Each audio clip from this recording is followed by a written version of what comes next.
Assalamualaikum warahmatullahi wabarakatuh. My name is Danendra Arkananta Aryasatya, and today I'm going to be explaining a little bit about interpretation and translation. So, let's start with the translation first. Translation is quite a time. I mean, you can take them home. You can take the thing you want to translate home and just translate it. So, in essence, it's like you were given a time to change that language to the target language, while interpretation is done simultaneously, which means that if you're interpreting, you must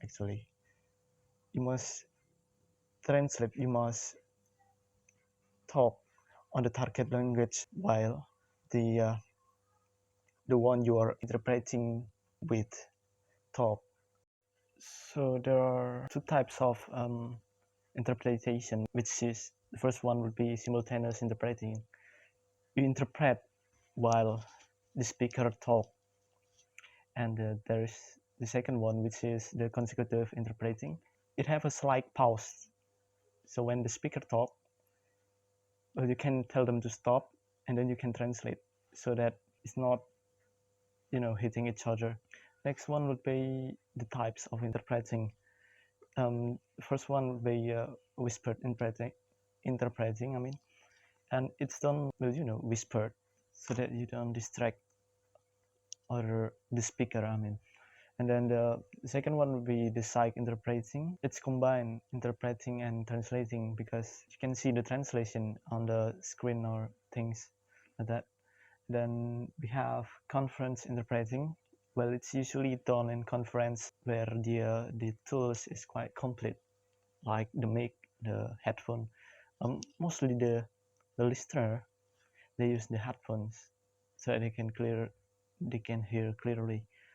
And then the next one would be bilateral interpretation, which is when two people talk, so there is just need a translator that can talk to target language which the speakers use, two speakers use, I mean.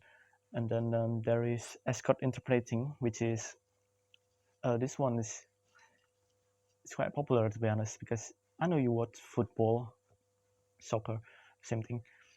Taeyong, I mean, yes, he used escort interpretation, I mean, escort interpreter. And well, as you can see from his, that he is going with the speaker. It's usually used in informal speaking even. And then there is some telephone interpreting, so but it's like it's interpreting but with a telephone. Yeah, you get what I mean. Then there is television interpreting, almost like telephone, but you use television. It's usually used during news reading, news that is live. So yeah, simultaneously. And then we have video conference interpreting, where the interpreters helps with the conversation during a video call.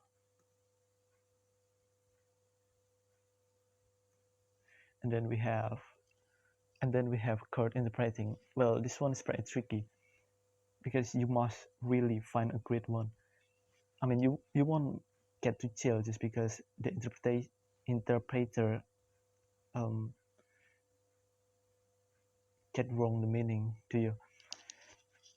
So yeah, they must understand the laws, the rules, and other stuff.